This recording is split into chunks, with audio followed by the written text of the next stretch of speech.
Good morning, guys. Today is the day of my big family get-together and party. Probably gonna have 30 or 40 people over, and I'm gonna be getting stuff ready. You can see the big tire truck marks in the side of my lawn. The guy was here yesterday, and he pumped my septic. So the ground's been a little wet. It's my beautiful lawn. It's terrible. Look what he did to my lawn. Anyway, I spent hours yesterday helping Dad clean up his yard. He had some great big spruce that came down, and they were sitting there for months, since the spring. And so I finally went over and helped him yesterday. It took me almost 5 hours to cut all of that stuff up, and I brought one truckload home. So tonight we can have a big bonfire. Usually these things go into the wee hours of the morning, right? So I'm trying to be prepared. So there, behind me, is the wood pile that I have. That box is also half full, but I'm concerned I still don't have enough. So the first chore of the morning is, I know there's one more dead maple, standing maple back here on the trail. I'm gonna cut that down, and then we're gonna get to setting up games and just getting ready for this party. So come join us if you want.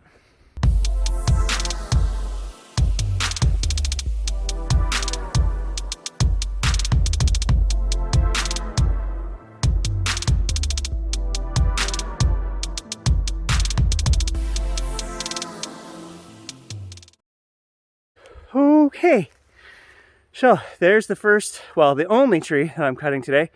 Right here on the side of my little trail camera deer trail. There's my house right there. So I spent half an hour making the trail good enough to bring the four-wheeler back. This one's a little bit hung up, but I can get it down. We're gonna get this cut up, and then I'm done with wood for the day. I had to go back to the house and get some tools. The chain's coming off my chainsaw. Just cleaning up the trail, cutting the logs on the ground, that is the worst thing for your chainsaw. I could see sparks and dirt. I was trying not to hit the ground, but when they're great big heavy logs that are cemented to the ground because they've been laying there for a few years, it's pretty rotten, hard stuff to... So I let Mr. Gage out of the house, is where I was going with that. So he was happy. Now that the tree is dropped, he can come out and help me buck it up and carry it back over to the wood pile. Does anybody want to hazard a guess? Okay, for this video, guys, comment below. Come here, Gage. How big is Mr. Gage? How many pounds? He was at the vet the other day, and I guessed within 2 pounds. So can you guys guess? Obviously, Chesapeake Chocolate Lab, full grown. He'll be 4 in January. Put your guess down below. Whew. Okay. Now we just gotta collect it all and take it to the fire pit after a short breather. Gage looking at me like, you want me to help? You want me to pick that up? Yeah, buddy, come on. Grab an end. Good boy. Take it to the fire pit. Okay, to the fire pit. Where you go? Good boy. It's all in the training. What? You didn't think Gage and I were gonna pull all of those out by hand? Hey, buddy. I'd like to take credit for the secret smoker sauce that's here, but I can't. Tom came over and he helped me out, so we're good to go for the smoker. I've set up the smoker. We're doing ribs, deer sausage, and maybe tenderloin.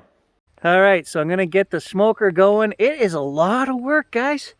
I didn't realize how much work goes into the ribs. Usually Tom does all the ribs for the neighborhood, but it is a ton of work between getting the smoker ready and then getting the actual meat ready and the rub and then you got to spritz it every hour and turn them, and it takes about 6 hours, but we're gonna do this. I'm committed now. I've been up since 3 o'clock this morning getting stuff ready, so I'm committed.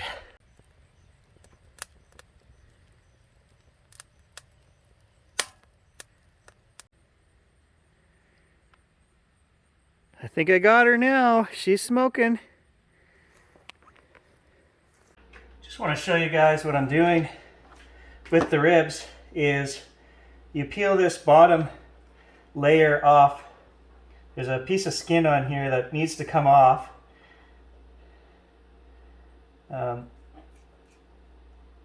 Like so. So you just peel this off. That's going to make your ribs just fall apart later after they've been in the smoker.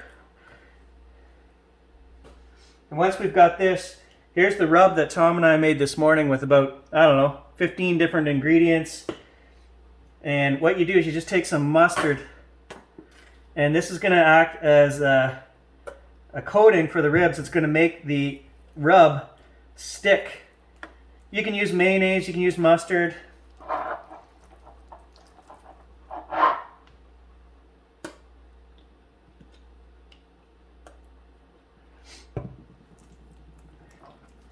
Just put a light coating on there.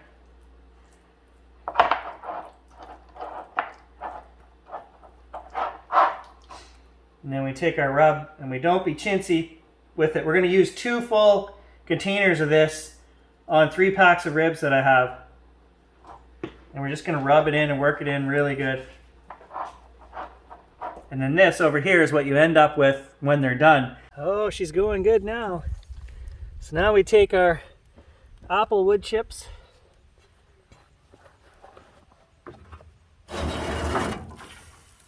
So they're going to smoke. We'll throw some of those on top.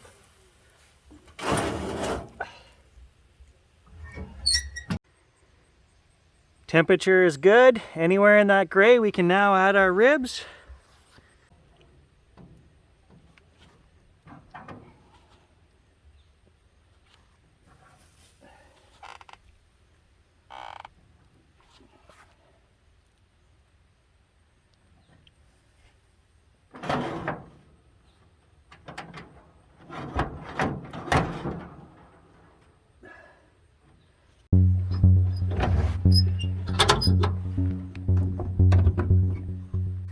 Two hours in, let's take a look what they look like.